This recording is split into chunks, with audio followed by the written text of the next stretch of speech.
Nah, kalau shear flow itu aplikasinya begini kalau disambungkan ya. Jadi kalau shear flow memang dalam arah lateral itu tadi, arah memanjang itu. Biasanya aplikasinya untuk sambungan ya.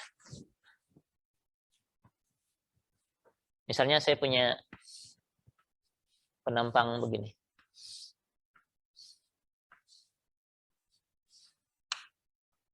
Pokoknya begini gitu ya. Ini mau disambung. Jadi kalau ini kayu misalnya sambungnya pakai paku gitu ya. Begitu. Atau kalau ini baja disambungnya bisa pakai las di sini. Di pojok-pojok ini. Sekarang kita anggap paku aja dulu ya. Begini, dari atas kalau dilihat dari atas balok ini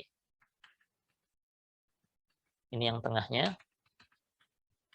Nah, kita harus pasang paku di jarak-jarak tertentu tentu ya. Karena paku nggak bisa menerus. Kalau las bisa menerus. Kalau las bisa disambung menerus sampai sana. Tapi kalau paku nggak bisa menerus, harus diskrit ya. Harus pada jarak tertentu. Nah, tugas pakunya ini adalah menyalurkan shear flow itu tadi. Jadi gesernya itu tadi, tadi hurufnya Q kecil ya, shear flow. Itu hanya bisa terjadi pada pakunya.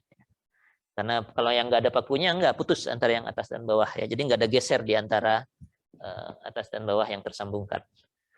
Oke, nah kalau begini, ini hitungannya shear flow ya. Jadi Q itu tadi kan formulanya sama dengan itu, tapi nggak pakai lebar aja. V dikalikan Q dibagi dengan inersia. Shear flow di sini nih, di sambungan di antara keduanya ini juga di situ. Nah, kalau di sini ada gaya gesernya, nah kita pasang berapa lah nilainya.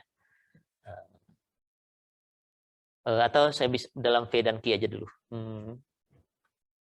Oh, tapi nanti terlalu sulit ya. Ya udahlah kita kasih angka. V-nya lebih besar lah dari yang tadi. Nah, berapa lah? 50 kilonewton sekarang. Misalnya ya. Inersianya ditentukan saja. Katakan 8, tadi berapa yang ini inersianya?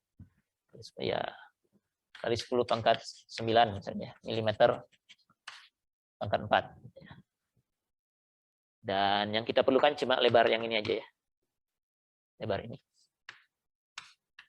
Lebar nggak perlu, inersia udah. Q-nya yang atas ya, karena di sini Q-nya bisa Q yang ini. Gitu. Q-nya kita isi juga lah dengan satu angka tertentu. Ambil saja yang ini misalnya. 6 kali 10 pangkat 6 milimeter pangkat 4. Ya. Pokoknya ini Q lah dari penampang yang di atasnya. Karena sambungannya di sini, penampangnya tentu yang ini. Ya. Nah, jadi shear flow-nya, Q-nya adalah V I per I, sama dengan, saya masukkan aja angkanya, 50.000 kali 6 kali 10 pangkat 6, dibagi dengan 8 kali 10 pangkat 9.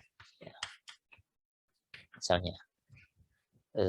Kalkulator saya di sini.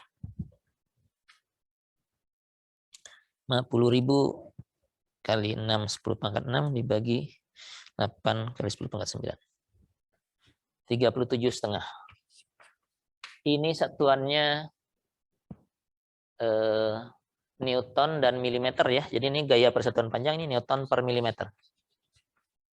Ya. Newton per milimeter. Artinya pada sambungan antara bagian atas dengan bagian yang ini itu ada aliran geser yang besarnya gayanya segini per milimeter. Nah, sekarang tinggal kemampuan pakunya gitu. Bisanya menahan gaya berapa gitu ya. Katakan izin paku apa? Kalau paku bukan per itu ya. F izin paku misalnya.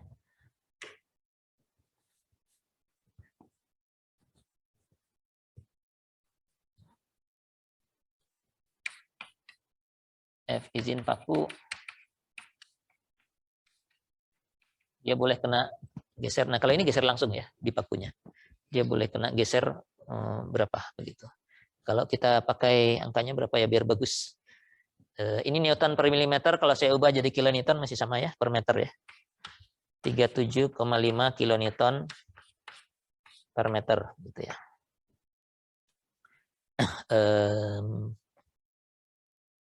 ya katakan berapa lah, 10 kilonewton gitu ya, sekitar 1 tonan gitu ya, F atau V begitu ya, izin dari pakunya. Jadi pakunya cuma bisa nahan gaya segini di sambungannya. Oke, kalau ada aliran gesernya segini, maka kita bisa atur pakunya agar jaraknya masing-masing paku ngambil sebanyak ini ya, separuh-separuh gitu ya. Bagian ini aliran gesernya diambil oleh paku yang itu, bagian sebelahnya diambil oleh paku yang ini. Jadi F gaya yang bekerja di pakunya itu adalah Q dikalikan dengan spasinya ya, dengan jaraknya dari S gitu ya. Jadi 37,5 S, dan ini harus kurang dari 10 gitu ya. Ini satuannya udah per meter ya, jadi S-nya nanti dalam meter. Jadi S-nya dapatnya 10 bagi 37,5.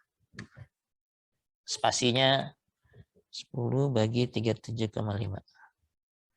0,267 meter gitu ya. Jadi kalau begini, ini tandanya bukan sama dengan, kecil sama ya. Artinya kalau seperti ini pakunya bisa saya taruh sejarak 25 cm, artinya cukup ya, sudah cukup. Karena harus lebih kecil dari segitu. Nah, jadi aplikasinya kalau yang shear flow itu untuk sambungan antara satu bagian dengan bagian yang lain, gesernya diambil dari shear flow, nanti spasinya menentukan berapa kekuatannya ya. Atau sebaliknya, ya spasi ditentukan oleh kekuatan geser dan shear flow-nya ini.